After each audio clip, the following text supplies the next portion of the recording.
بسم اللہ الرحمن الرحیم۔ مذہبی نقطہ نگاہ سے لوگ کہتے ہیں کہ تمہیں اپنی غلطیاں، اپنے گناہ اور اپنے بد کرداری کے لیے اللہ تبارک و تعالیٰ سے معافی مانگنی چاہیے، توبہ عاجزی اور گریہزاری کرنی چاہیے تاکہ اللہ تبارک و تعالیٰ اپنی بے انتہا رحمت کی بنا پر تمہیں معاف کر دے۔ لیکن ایک قدم لوگ آگے بڑھتے ہیں اور کہتے ہیں کہ اللہ تبارک و تعالیٰ صرف اپنے گناہوں کو معاف کرے گا، انسانوں کے گناہوں کو معاف نہیں کرے گا۔ یہ ایک بڑی دل میں چبھنے والی بات ہے کہ انسان کے گناہوں کو خدا معاف نہیں کرے گا۔ مثلا میں نے کسی کا دل دکھایا ہے، وہ خدا معاف نہیں کرے گا۔ میں نے کسی کا مال کھایا ہے، وہ خدا معاف نہیں کرے گا۔ میں نے کسی کی آل اولاد کو نقصان پہنچایا ہے، خدا مجھے معاف نہیں کرے گا جب تک کہ وہ انسان تمہیں معاف نہ کر دے۔ یہ ایک قسم کا ایسا قول ہے یا ایسی بات ہے کہ جس سے انسان کی زندگی کا دروازہ بند ہو جاتا ہے۔ بڑی عجیب سی بات میں کہہ رہا ہوں، وہ اس لیے کہ فرض کرے کہ میں نے لڑکپن میں یا اپنی جوانی میں یا جوش جوانی میں کسی کے لیے میں نے کوئی گناہ کر لیا، میں نے کسی کو مارا یا کسی کے پیسے میں کھا گیا یا کسی کے کچھ 25-30 سال یا 50 سال کے بعد میں ریئلائز کرتا ہوں کہ اس آدمی کا میں نے نقصان پہنچایا ہے۔ اب پہلی بات تو یہ ہے کہ میں اس کو ڈھونڈوں کہاں، زندہ ہے کہ نہیں ہے۔ فرض کرے کہ وہ زندہ ہے اور مجھے پتہ چل گیا، میں اس کے پاس جاتا ہوں اور اس کے پاس جا کے جان پہچان کروا کے اس سے کہتا ہوں کہ میں نے تمہارے مثال کے طور پر 5,000 یا 10,000 روپے لیے تھے اور پھر میں بھاگ گیا تھا، تو آج مجھے احساس ہوا ہے، اب مجھے معاف کر دیں۔ معاف کر دے تو بہت اچھی بات ہے، تو ہماری جان چھوڑ گئی۔ لیکن نہیں معاف کرے تو اگر وہ کہتا ہے کہ نہیں میں معاف نہیں کرتا، تم نے میرا بہت بہت بہت دل دکھایا ہے، بہت دل دکھایا ہے، میرے بچوں کے پیٹ کا نوالا تم نے چھین لیا ہے، یعنی جس قسم کا بھی دل دکھایا ہو، تو تم نے میری فیملی، میرے خاندان کے اوپر بہت بڑا ظلم کیا ہے، میں تمہیں معاف نہیں کروں گا۔ اب یہاں چیپٹر کلوز، کیونکہ اب یہ گناہ تو خدا بھی معاف نہیں کرے گا۔ سیدھی سی بات ہے نا، لوگ کہتے ہیں نا کہ بھائی اگر میں نے جس شخص کا گناہ کیا ہے وہ مجھے معاف کرنے کے لیے تیار نہیں ہے تو خدا بھی مجھے معاف نہیں کرے گا۔ جب خدا معاف نہیں کرے گا تو میرے لیے آخرت میں جہنم ہے۔ جب خدا معاف نہیں کرے گا تو میرا ٹھکانہ کہاں ہوگا؟ جہنم ہی ہوگا۔ اور جب مجھے جہنم میں ہی جانا ہے تو پھر میں کیوں اس کی عبادت کروں، کیوں اس کی بندگی کروں؟ کیونکہ وہ آدمی نے تو مجھے معاف کیا نہیں۔ اب اپنے اوپر، اپنے جسم کے اوپر اتنی تکالیفیں کیوں میں اٹھاؤں؟ چلو جہنم تو جہنم ہی صحیح، یعنی ایک دروازہ میں نے زندگی کا بند کر دیا۔ کیا آپ اس بات سے متفق ہیں؟ ہو سکتا ہے کہ آپ سوچتے ہو کہ ہاں بالکل انسان کا گناہ تو خدا معاف نہیں کرے گا۔ اگر خدا معاف کر دے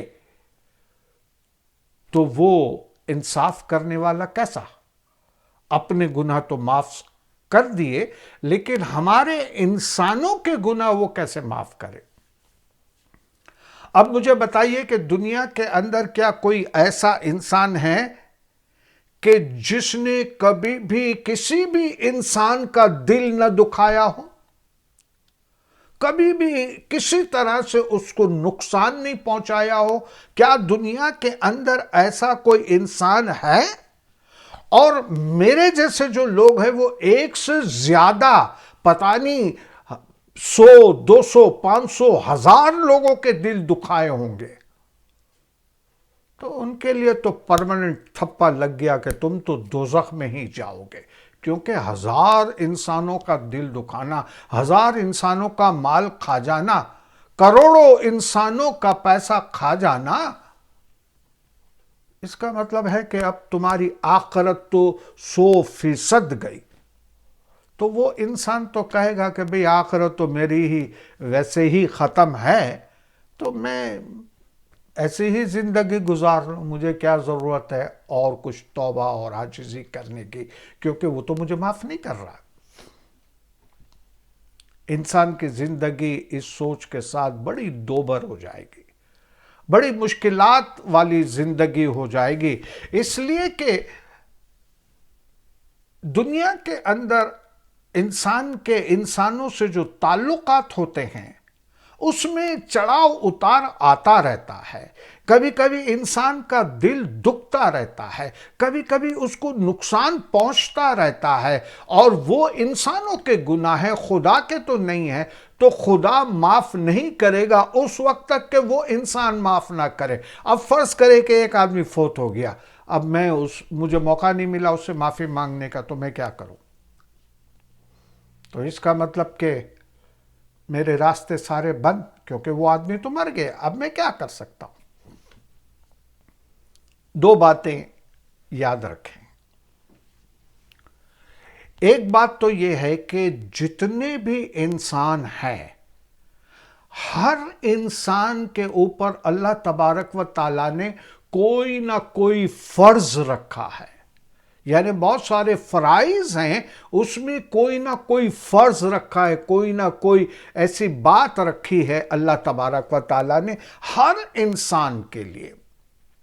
مثلا میرے لیے یہ بات رکھی کہ میں اگر جو کچھ جانتا ہوں وہ میں آپ کے سامنے بیان کر دوں۔ آپ کے لیے یہ چوائس رکھی، آپ کی مرضی، آپ کو سننا ہے کہ نہیں سننا، سننا ہے تو بہت اچھا، نہیں سننا تو کوئی بات نہیں۔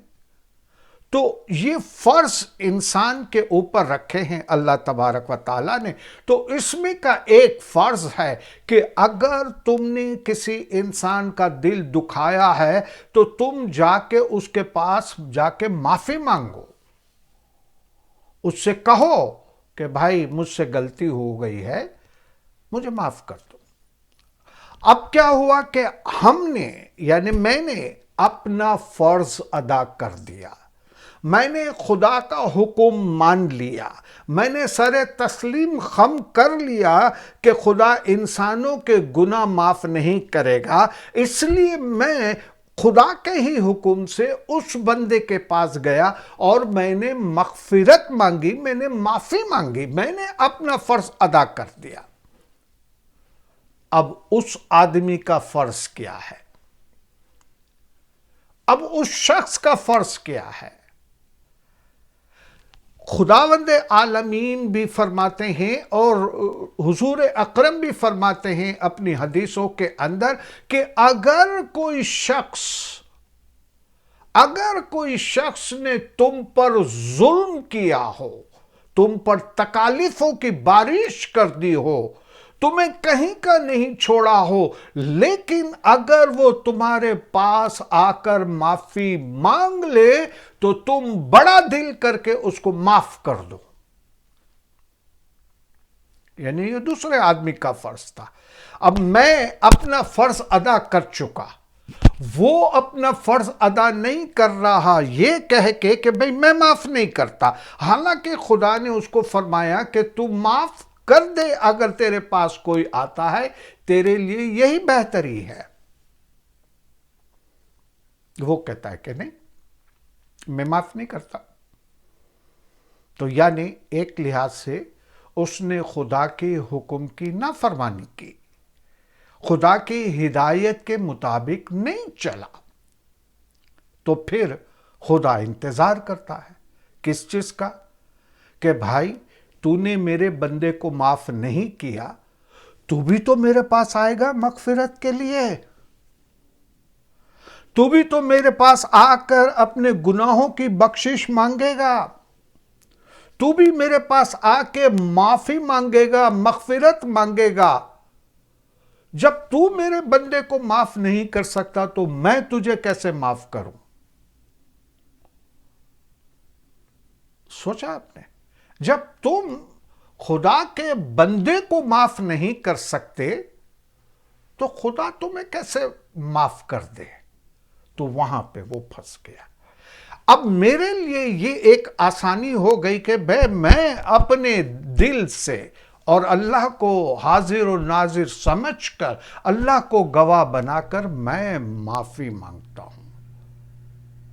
اللہ نے دیکھ لیا میری دل کی کیفیت، اس نے معاف نہیں کیا، خدا نے اس کی دل کی کیفیت دیکھ لی۔ ہاں، خدا نے اس کے دل کی کیفیت دیکھ لی۔ اب میں نے تو عمل کیا تو خدا مجھ پہ راضی، اس نے عمل نہیں کیا تو خدا اس پہ راضی نہیں ہوگا۔ آپ یاد رکھ کر کیجئے، جب مکہ فتح ہوا اور مکہ فتح ہوا تو مکہ کے اندر سارے ایسے لوگ جنہوں نے حضور پر، حضور کے رشتہ داروں پر اور بہت سے لوگوں کے اوپر ستم ظریفی کی تھی، ظلم کیا تھا، تو حضور اکرم صلی اللہ علیہ وآلہ وسلم نے کیا فرمایا؟ آج میں سب کو معاف کرتا ہوں۔ یہاں تک کہ حضرت حمزہ کا جو کلیجہ چبانے والی ہندا تھی، ہندا، وہ سامنے آ گئی اور اس کو دیکھ کر، یعنی کوئی ایسا قاتل ہو جو اب ہمارے رشتہ داروں کا زندہ یعنی کلیجہ نکال کر یعنی نفرت میں وہ چبائے، تو وہ آدمی کو کیسے بھلایا جا سکتا ہے؟ وہ عورت بھی حضور کے سامنے آئی، حضور نے اس کو بھی معاف کر دیا، لیکن اس کو یہ فرمائے تو میرے سامنے نہیں آنا، کیونکہ تو جب آتی ہے تو مجھے میرا چاچا یاد آتا ہے۔ تو یہ ایک مثال ہے، لاکھوں کروڑوں روپے بھی کسی کے کوئی کھا جائے اور آ کے معافی مانگے، اور اگر تمہارے اندر صلاحیت ہے اور تم خدا پر یقین رکھتے ہو تو دل کھول کر اس کو معاف کر دو۔ یہی مذہب ہے۔ اب بہت سارے لوگ تو فوت ہو گئے، خدا کو حاضر ناظر سمجھ کر آپ خدا سے یہ دعا کریں کہ خداوندہ فلاں فلاں شخص کی جو روح ہے وہ تیرے پاس آئی ہے، میں نے اس کا گناہ کیا ہے، خداوندہ میں اس کی روح سے معافی مانگتا ہوں تیرے وسیلے سے۔ یعنی تو اس روح کو کہے کہ وہ مجھے معاف کر دے، تو خداوندہ وہ روح تیرے پاس آئی ہے، میرے پاس کوئی ایسی چیز نہیں ہے کہ میں اس سے مخاطب ہوں، تو خداوندہ اس روح سے کہے کہ وہ مجھے معاف کر دے۔ یہ جو مرے ہوئے انسان جس کا ہم نے گناہ کیا ہے، لیکن بات ہے دل کی گہرائی سے، سچائی اور ایمانداری سے، یہ کام کیجئے، بس بیڑا پار۔ انشاءاللہ پھر آپ سے ملاقات ہوتی ہے، اس وقت تک کے لیے اجازت دیجیے۔ خدا حافظ۔ جیو اور جینے دو۔